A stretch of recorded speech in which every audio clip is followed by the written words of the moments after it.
So who am I? My name's Dale Lyman. I'm a chef instructor. I've been here at William Angliss for 17 years. 20 years industry experience in sort of fine dining restaurants in Melbourne, Scotland, Brisbane. I mean, food is my passion and I love sharing food. I love sharing knowledge and I like experimenting as well, which is why I got into this one. So I do a lot of things at William Angliss as well as run the sort of bistro restaurant, which is sort of the stage 2 or 3 level of our commercial cooks. And once they've learnt the methods and soup stocks and sauces and those sort of things, then they come into the restaurant and we do, it's almost like a finishing school, I guess. It's putting all those skills into practice and they learn how to serve real customers and hopefully then go out and get a real job. And part of my role at Angliss has been like an industry engagement or industry liaison. So I've worked closely with Melbourne Uni before, where we did a dry aged sheep project. Put together a booklet for Meat and Livestock Australia for recipes in America to try and get them to eat more Australian lamb.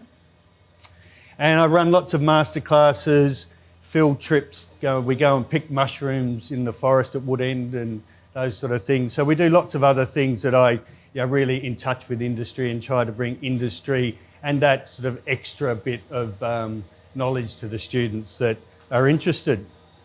So what are we going to start with? We're going to start with cured ocean trout. First thing I need to do is make a cure. So I've got some salt, some sugar. We have got some sea parsley and some, sorry, that's a sea celery all chopped up and that's a sea parsley. I've got some orange rind and lemon rind. So they can go in. And in here I've mixed up some lemon myrtle, star anise myrtle, and a bit of pepperberry. So these here, I've used these in lots of different ways in these recipes. In this one, I've just ground them up in a coffee grinder, and you can grind them up and sieve them in, or in this case, it doesn't matter because we're going to be brushing the herbs off or the spice off. So they're just in there whole. So we mix all that together. And that becomes our cure. So the salt and the sugar are going to draw the moisture out of the salmon, or the ocean trout rather. And the spices and herbs are going to flavour that. So what we need to do is get some plastic wrap. And I'm going to lay some of the cure mixture down and form it into roughly the shape of the salmon. And this piece here is about 400 grams, so it's about half the recipe. So I've actually cured the whole centrepiece and the tail piece. Then we're going to put the cure mixture on top.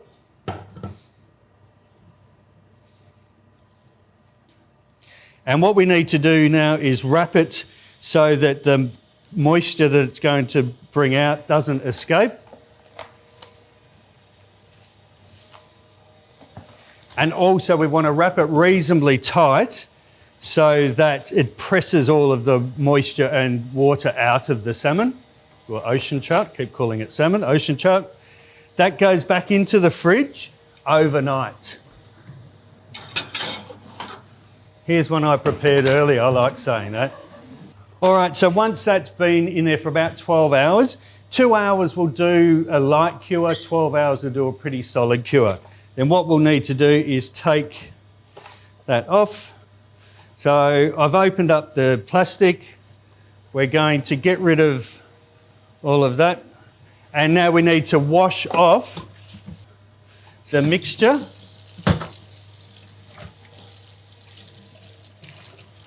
So you can see the sea parsley, sea celery, lemon myrtle is sort of stuck to it a little bit. And the flavour, it really worked well. I was really, or am, and you can let me know when you do the tasting what you think. I'm really happy with this cure. We've played around with lots of different cures for ocean trout or Atlantic salmon. Some of them have got gin in it, some of them have got, most normally have sort of dill and citrus. So we've played on that with the sea parsley and the sea celery, and then we've used the lemon myrtle and the anise myrtle and cinnamon myrtle. Have given it a little bit of extra flavour as well.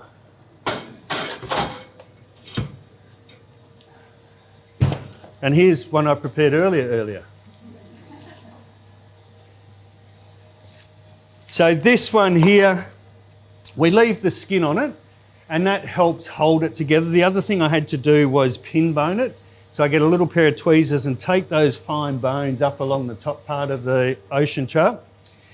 By leaving the skin on, it also helps me to slice it. So to slice it, nice sharp knife, and just, I've got quite a large, what we call a large face on the ocean trout. So it's a large area that I'm slicing off, and then I'm going down to the skin. If I go too far,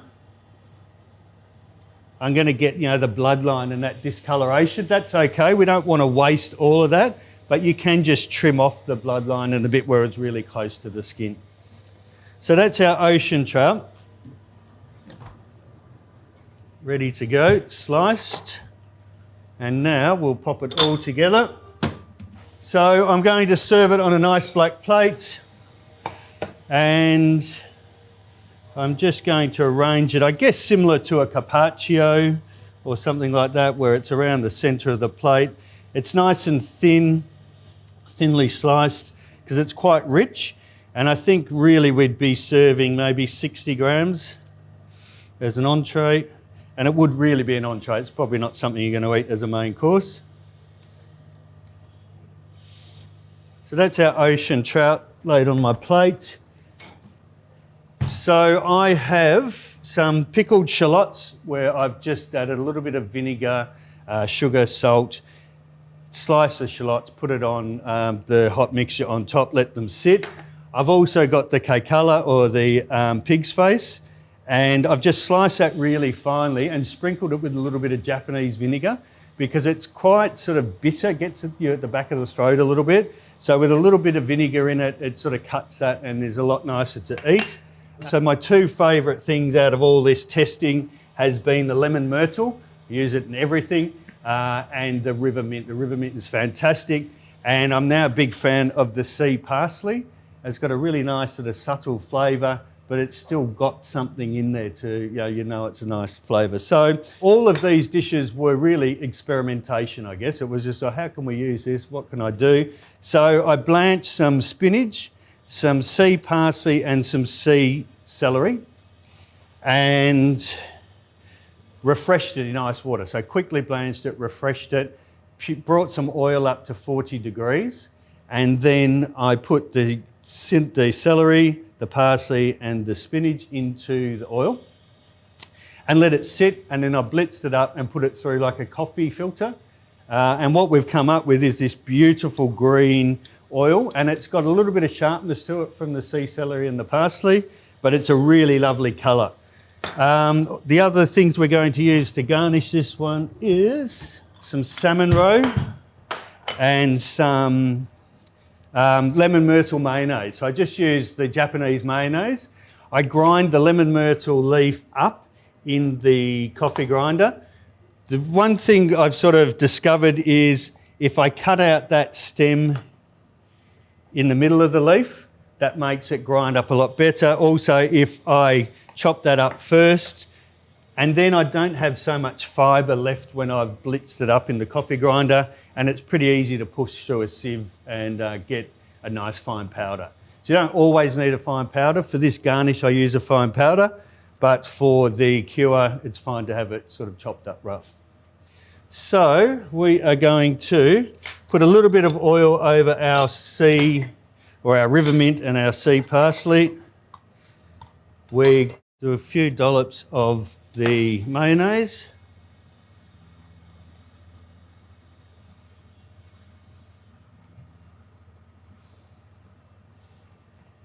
We'll pop a little bit of shallot over it.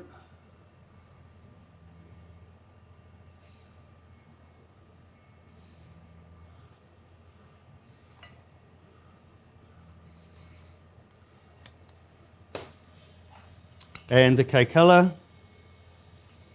or pig's face. We've got two types here.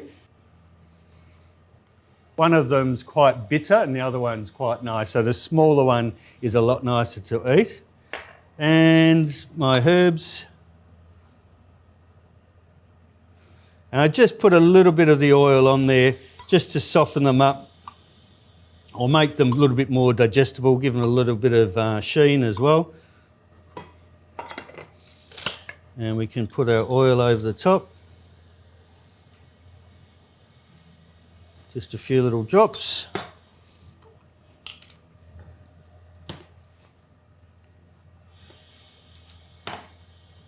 And a little bit of the salmon roe.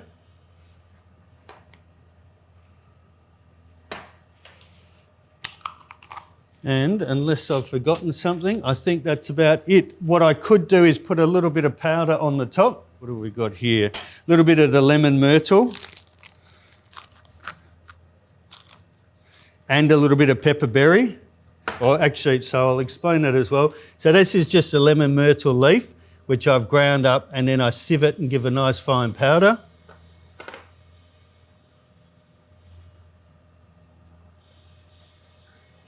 And also I've got the pepperberry leaf. So I've just used the leaf of the pepperberry tree or bush, ground it up the same, and then I sieve that on. Now the pepperberry leaf is quite, has a little bit of heat to it, so just a small sprinkle of that is enough.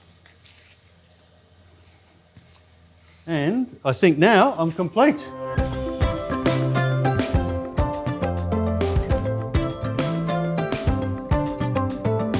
So the next one we've done is a Sanchoy Bao. The approach I've taken with this sort of development, product development, recipe development, is use familiar ingredients, familiar products, and techniques, and just switch in the native stuff. The other thing I've I start off with a little bit and add more and more and more. If you were going to use, say, a cumin in something, you might use a teaspoon. If I'm going to use pepperberry in place of the cumin, I'd probably start off with 1/8 of a teaspoon or 1/4 of a teaspoon and then see how it tastes. So less is more when it comes to these native ingredients. So Sanchoy Bao is a nice simple one. Get this warmed up a little bit. I've just sauteed off a little bit of onion, some carrot, some ginger, some garlic. Then we've added the chicken to that and we've cooked it down till it's nice and white. So the onion, the carrot, get that till it's a little bit soft and tender. Then we add the ginger and the garlic, cook that for another minute or so. Then we flavour it with some macadamia nuts and some soy, oyster sauce, a little bit of Chinese cooking wine, and then just thicken it a little bit with corn flour. So it's not really thick, it's just actually got a bit of a shine to it. So it's a pretty traditional Sanchoy Bao, but we've added the macadamia nuts to give it that sort of Australian feel. The spice I've used is the native pepper ground. So I should have some of that here. So again, I've tried not to do it chef-like. What I've done is I put my oven on at home. So my garden now is full of pepperberry, lemon myrtle, anise myrtle, sea parsley. My wife thinks I'm obsessed, which she's correct. And what I did is turn my oven on to 80 degrees Celsius, and I just put them on a flat tray, pop them in, and they dry up like that. So that was overnight, and they've just dried the pepper leaf, and then just grind it in the coffee grinder. And if I was going to put it over something, a civet, or in here, I did just sieve it into that dish. We've used a little bit of lemon myrtle, of course, and this time I dried the lemon myrtle and ground it. Yep. So same as using it fresh, the only difference is I dried the leaves out first, then I ground them up. So once this mixture is cooked,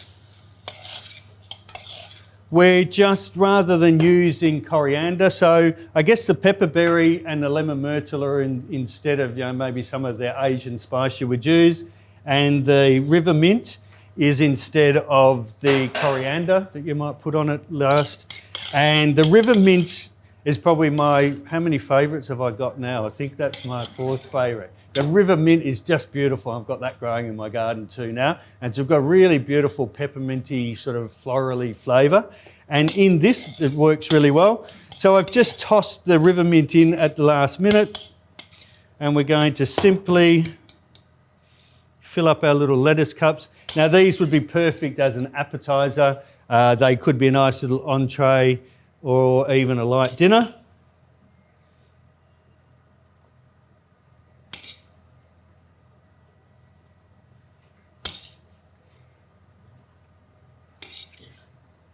Okay, and you could give them a little squeeze of lemon if you wanted to.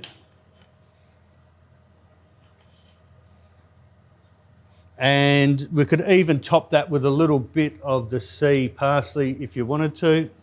Just give a couple of little sprigs of the sea parsley. And an extra sprig of the river mint on each one.